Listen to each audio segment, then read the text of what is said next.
Bonjour, cette semaine dans Cap Amérique, Donald Trump rafle la mise lors du Super Tuesday. Nous sommes partis à la rencontre de son électorat. Apple résiste face au FBI, la firme refuse de l'aider dans ses enquêtes. Le face-à-face a lieu désormais devant le Congrès américain. Enfin, nous irons découvrir le Panama en compagnie d'anciens membres de gangs, aujourd'hui reconvertis en guides touristiques. Et l'on commence tout de suite avec les élections aux États-Unis.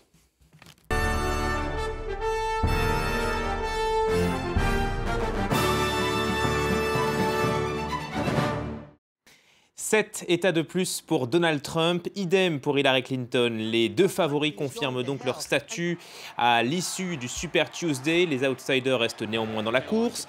Bernie Sanders, côté démocrate, Ted Cruz et Marco Rubio chez les Républicains. Toutefois, le milliardaire est bien parti pour être investi. Il dispose désormais de 285 délégués. C'est plus que tous ses rivaux réunis. Alors, comment expliquer son ascension? Qui sont ses supporters? Nous sommes allés à leur rencontre dans cette Amérique blanche, séduite par un discours populiste et anti-immigration. En Géorgie, certains n'hésitent pas à afficher clairement la couleur. Le drapeau des Confédérés, symbole du racisme, de la ségrégation et d'une Amérique blanche. Dans son garage, Jérémy en fabrique tous les jours. Un drapeau facteur de division que ce supporter de Donald Trump dit commercialiser de plus en plus, un peu comme si l'Amérique avait envie d'une revanche. Les gens veulent du changement. On n'est pas content de ce qu'est devenu le pays ces 7 dernières années avec Obama. Alors on va miser sur quelqu'un de totalement opposé, parce qu'on voit la situation actuelle et elle n'est pas bonne. Jérémy se défend en disant que le drapeau est d'abord lié à l'histoire des États-Unis et non à la ségrégation. Avec un exemplaire fièrement accroché au tableau de bord, son discours glisse logiquement vers l'immigration. L'immigration en tant que telle est un problème. Pas de souci si les gens sont seulement de passage. Mais quand ils s'installent, qu'ils restent ici, ils deviennent des immigrés illégaux. C'est ça le problème. Un discours bien plus répandu qu'on ne l'imagine dans ces États du Sud, où le temps n'a pas effacé ce lourd héritage. Ici, on vote majoritairement Ted Cruz ou Donald Trump. Leurs supporters se retrouvent dans un restaurant mexicain. Ça ne s'invente pas, car Trump promet de construire un mur entre le Mexique et le Texas. Un mur immense. Ça sera magnifique. Et en plus, ce seront les Mexicains qui vont payer. Si l'immigration met tout le monde d'accord, ce n'est pas le cas de l'économie. Depuis la crise de 2008, le déclassement fait peur dans cette région où on a les nerfs à vif. Eh les gars, on va rester copains, hein? Trump est de droite, c'est un homme d'affaires. Il sait comment faire de l'argent et créer des emplois. 14 millions d'emplois ont pourtant été créés sous Barack Obama. Des métiers qui le plus souvent ne concernent pas la classe moyenne. Dalton, ex-capitale mondiale de la moquette, a été sévèrement frappé par la crise. Une ville de 30 000 habitants, devenue la 10e la plus pauvre du pays. Donald Trump y est particulièrement populaire. Au bar du coin, on se souvient des promesses d'Obama sur la réduction des inégalités. On a toujours beaucoup de pauvreté et certains enfants vont encore à l'école sans avoir de quoi manger. Et puis, il y a ce sentiment persistant que le pays n'est désormais plus la première puissance mondiale. L'Amérique n'est plus respectée sur la scène internationale. Les Russes n'ont plus vraiment peur de nous. On a besoin de quelqu'un qui se dresse face à Poutine. Des propos durs, Jenny en entend tous les jours au bar. Du coup, elle a une opinion bien plus simple sur le désenchantement. Selon elle, ce n'est pas tant une affaire de politique. Je pense que si les gens ne sont pas satisfaits d'Obama, c'est parce qu'il est noir. Les Américains sont racistes. Obama fait de son mieux, surtout avec la situation qu'il a héritée de Bush. Donald Trump fait la course en tête chez les Républicains, défiant les sondages qui le qualifiaient de candidat non grata en mai dernier. Les Américains qui suivent aussi le feuilleton FBI, Apple, au cœur du scandale, l'iPhone d'un homme, l'auteur de la tuerie de San Bernardino. Son téléphone est verrouillé, le FBI ne peut donc accéder à ses données sans l'aide d'Apple, qui ne cède rien. Les arguments des uns et des autres avec Axel Simon. Le bras de fer entre Apple et le FBI continue et s'est prolongé devant une commission parlementaire au Congrès américain. Un mandat de justice réclame toujours qu'Apple aide le FBI à accéder au contenu d'un iPhone utilisé par l'un des assaillants lors de la fusillade de San Bernardino. L'attentat avait fait 14 morts début décembre en Californie. Le géant américain refuse d'obtempérer pour raison de sécurité. Le FBI a demandé à une cour de justice qu'elle nous réclame quelque chose que nous n'avons pas et de créer un système qui n'existe pas, précisément parce qu'il serait trop dangereux. Le directeur du FBI a défendu la position de son agence, regrettant que le travail des enquêteurs puisse être aussi facilement entravé. Pour cette enquête en cours, comme pour toute affaire criminelle, un enquêteur compétent se doit d'utiliser tous les moyens légaux possibles pour avoir accès à cet appareil. C'est de cela dont il est question dans l'affaire de San Bernardino. Elle met en lumière des problématiques plus larges. Au premier rang d'entre elles, l'arbitrage épineux entre deux droits fondamentaux qui s'opposent, protection de la vie privée contre impératif de sécurité publique. Ce n'est pas la première fois qu'Apple n'accède pas aux demandes des autorités fédérales.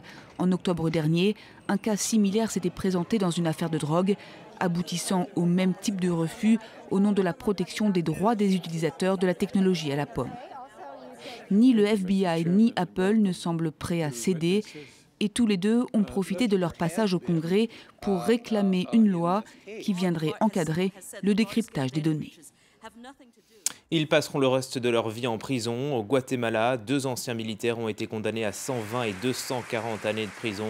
Les faits remontent aux années 80. Le pays est alors en guerre contre la guérilla communiste. Une partie de l'armée est basée dans l'est du pays, à Sepur-Zalco. Les militaires s'en prennent alors aux autochtones.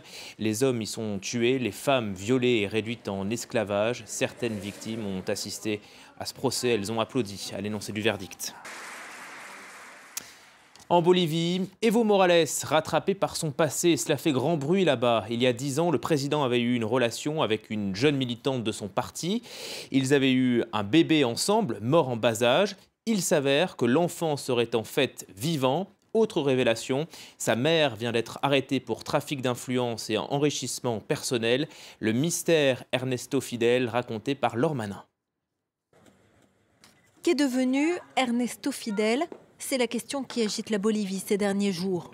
L'enfant, né des amours d'Evo Morales et de Gabriela Zapata, ne serait pas mort en 2007 comme sa mère l'avait affirmé. Pourtant, personne n'a encore pu voir le petit garçon, pas même son père.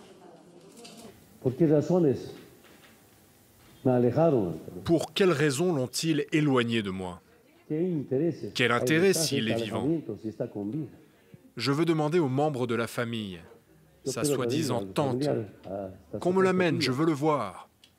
Si sa famille le permet, je veux retrouver mon enfant. Lorsqu'Evo Morales rencontre Gabriela Zapata en 2005, il a 46 ans, elle 19. De leur relation naît Ernesto Fidel. Mais quand il n'a que quelques mois, Gabriela Zapata informe Evo Morales que l'enfant est malade avant de lui annoncer son décès. Le drame précipite la fin de leur relation. Mais aujourd'hui, une tante de la jeune femme affirme que l'enfant n'est pas mort. Pour la ministre de la Transparence, si ces révélations ont lieu maintenant, ce n'est pas par hasard. Si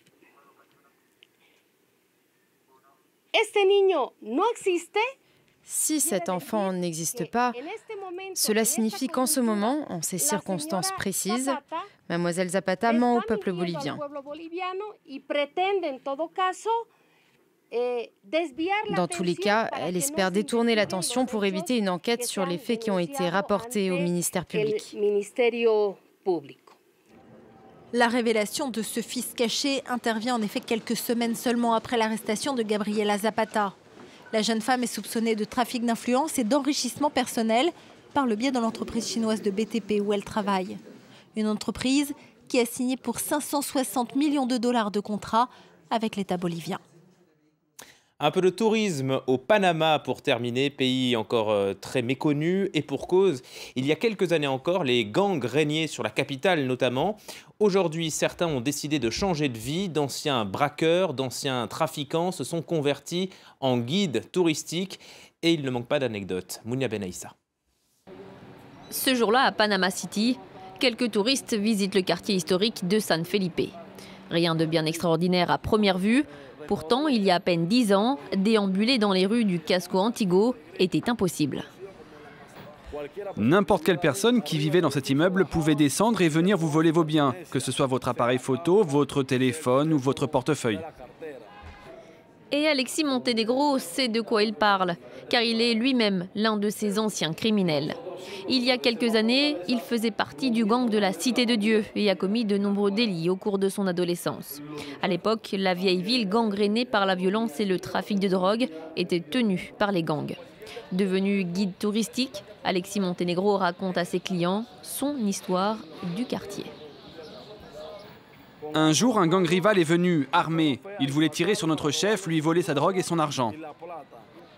Aujourd'hui, Alexis a décidé de tourner la page et c'est avec plusieurs ex-gangsters qu'ils ont créé Fortaleza Tour, une agence de tourisme spécialisée dans les visites des anciens quartiers dangereux de Panama City, un concept qui séduit les visiteurs. Ce qui est intéressant, c'est de voir le chemin parcouru par ces hommes, qui étaient au départ membres d'un gang et qui ensuite ont trouvé le moyen d'être utiles à la société. Ces hommes ont accepté le changement qui a eu lieu dans leur communauté et ils ont choisi d'y prendre part. Le casco Antigo offre aux touristes et aux habitants un nouveau visage. Des investisseurs privés ont remis à neuf les habitations en ruine et les rues ont été rénovées. Seuls certains murs encore tagués rappellent le passé sulfureux de ces rues. Mais revers de la médaille, désormais plus sûr, le quartier attire une population de plus en plus aisée, forçant les plus pauvres à partir. Et c'est la fin de ce magazine. Merci à vous de l'avoir suivi. À très bientôt sur France 24.